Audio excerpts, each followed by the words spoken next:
Good afternoon, everyone. Exciting day here at Kennedy Space Center as we welcome the Crew-11 flight crew ahead of their liftoff on a mission to the International Space Station.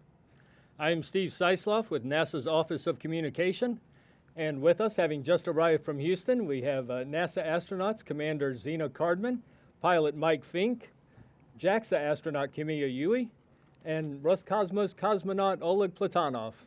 We're going to hear from the crew in just a minute, and also take a few media questions from the group here gathered at the runway. Liftoff of the Crew-11 mission is slated for Thursday, July 31st at 12:09 p.m. Eastern Time. You'll be able to watch that on NASA Plus and on NASA's streaming channels. And with that, I will hand it over to Zena. Good afternoon, everyone. We are absolutely joyed to be here at Kennedy Space Center. It's wonderful to see everyone who's here in person, and thank you so much to those tuning in remotely. It's my privilege to be here with a wonderful crew. Mike, Kimiya, Oleg have been fantastic teammates this entire time. We've been training together for over a year now, and we are ready to fly. Kennedy Space Center landing here at the shuttle landing facility, for me personally as a first-time flyer, this is the first moment when it's really starting to feel real. This is the beginning of a week when things will feel progressively more and more real as we approach our launch, currently slated for the 31st.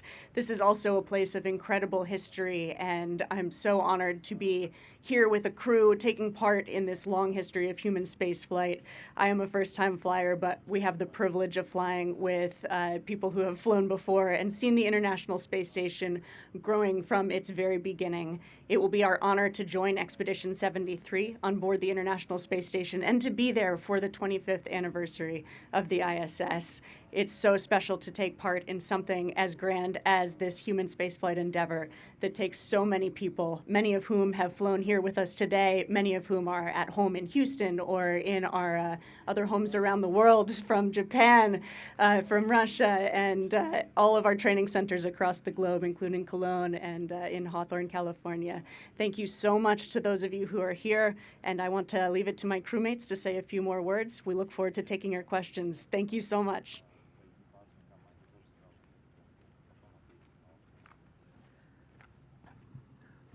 Boy, it's great to be back, and it was great to, like Zena said, to land at the shuttle landing facility. One of the last times I landed at the SLF was on a space shuttle on Endeavour, and now we get to go on another Endeavour, Dragon Endeavour this time. And what a great crew to launch with. I've been on different crews before, but this one's exceptional.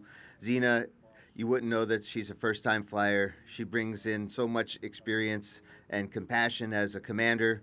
Kimiya-san Yui from Japan, fellow experienced guy.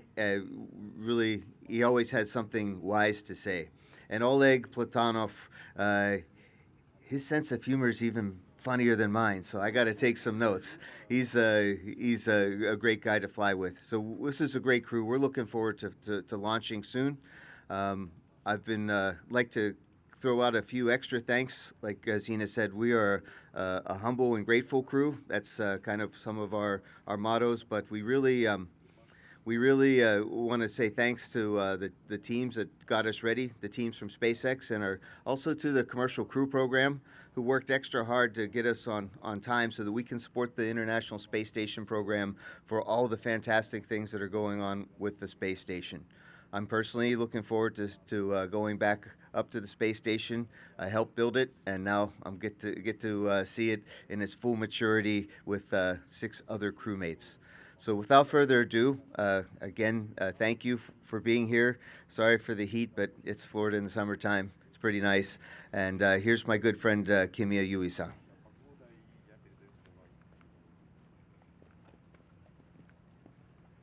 Thank you for coming. I'm Kimiya Yui. I'm so grateful to be here as a part of this great team, Crew-11. I believe this Crew-11 member is one of the best ever. And I like this crew member because we respect each other's, cultural differences, language differences, quite international. And I think during this mission, we will be able to show a good example of like international corporations because of this very international, good, great team. And we trained together a long time, so we were ready, like my hairstyle. So I'm looking forward to fly with these great crew members. And also, I'd like to say thank you to everybody who is supporting this mission. Without everybody's help, we cannot fly. And my motto is guts and hard work. So I do my best for the mission success, and I work hard for the people who is supporting everybody, including you guys, actually. Thank you very much.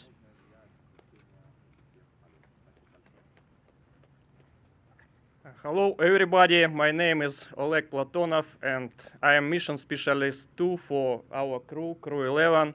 And this is my honor to be here in the so unique and historical place.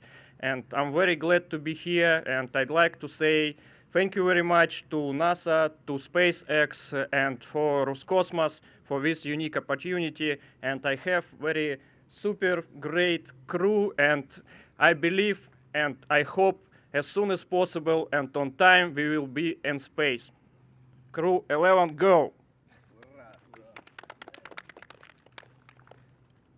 Thank you, everyone. We are going to open it up now for media questions.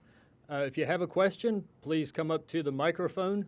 Please limit it to one question per outlet, and we'll start with you. Hi, Richard Tribou. Richard Tribou of the Orlando Sentinel. This question is for Zena. You were supposed to be the penultimate member of your, at least NASA side, Turtle class to make it to space. That didn't quite happen. But since you will be the last of the NASA side for Turtles, is there anything special related to that that you have planned, that they have planned, and what is next for your class? Thanks. Hey, thanks for the question. Yes, of course, in spaceflight, the journey is often nonlinear. It's just a privilege to be here with this crew especially. I have the privilege of overlapping with one of my classmates, Johnny Kim, who's currently on board as a member of Expedition 73. I also have the privilege of flying with Kimiya Yui, whose patch has a turtle on it, and so that makes him an honorary turtle in my heart. And of course, I'm just the last of the US members of my turtle class. We have Canadian classmates as well, who I hope to see in orbit soon.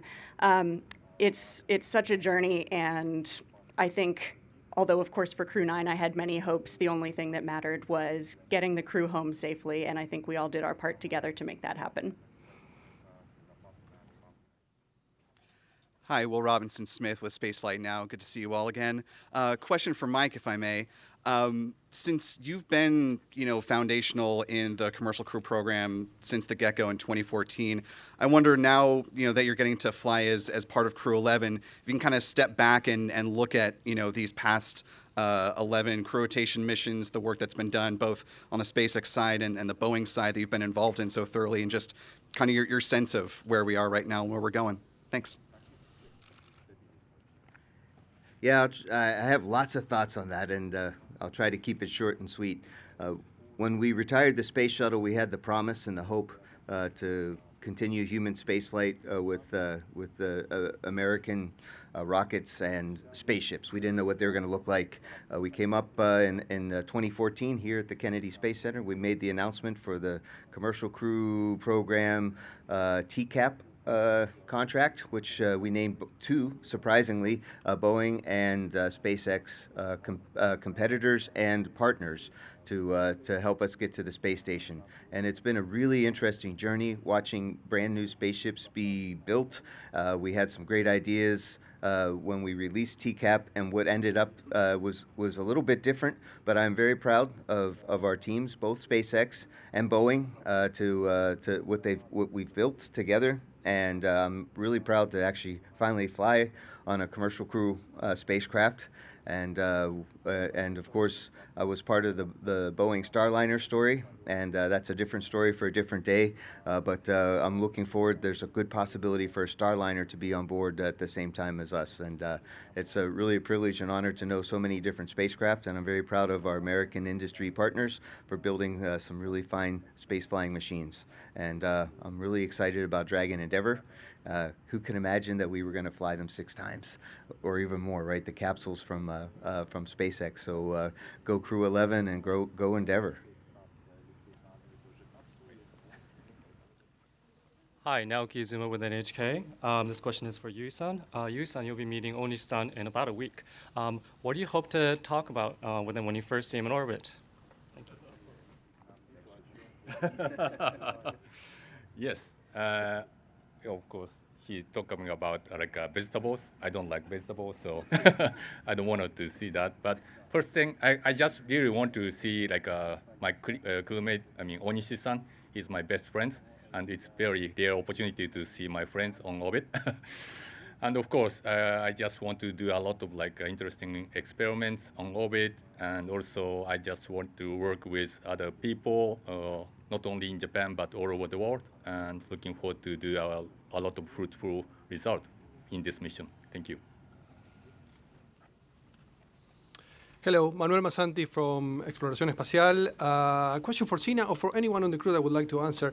We know that this mission is going to take a little bit longer to dock with the space station. Could you go into a few details on why is this the case? Yeah, sure. That's really dictated by things like orbital dynamics, and we are where we are. The space station is where it is, and depending on its altitude and the phasing that we need to get there determines how long our phasing is. That's a really roundabout way of saying we don't decide, but we're happy to be flying. There are limits, of course, on that duration for many reasons, but we're within those limits, and we trust the teams that have gotten us ready. Hi, I'm Greg with Earth Sky. My question is for Mike. From your experience in space, what has been the most significant negative effect that your body has undergone? I think I lost some hair over the years. Maybe it was space, who knows? I'm going to answer your question a little differently than maybe the way it was asked. What I'm really proud about with the International Space Station, when we first started, we were really worried about bone loss. Had some crew members coming back from earlier space stations and who hadn't exercised. And we spent a lot of time and effort figuring out how to have countermeasures against bone loss. And on my first mission, I used an interim resistive exercise device, IRED, and that helped. But once we got the ARED, and I'm very proud to be one of the two folks that helped put it together first time, myself and Sandy Magnus, the ARED, advanced resistive exercise device, has really helped people with bone loss. It's still an issue, but it's no longer as scary to the NASA physiologists, and it helps us understand what we need to do to be ready to go to Moon and Mars.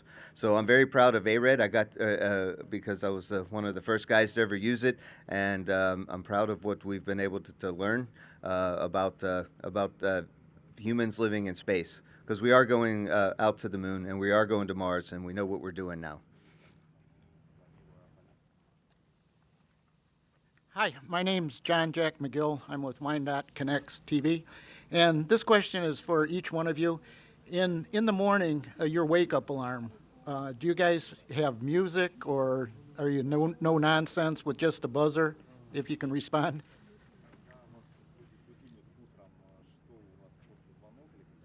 I'm a no-nonsense kind of person, otherwise I might not ever get out of bed. I'm the kind of person who likes to hit snooze, unfortunately.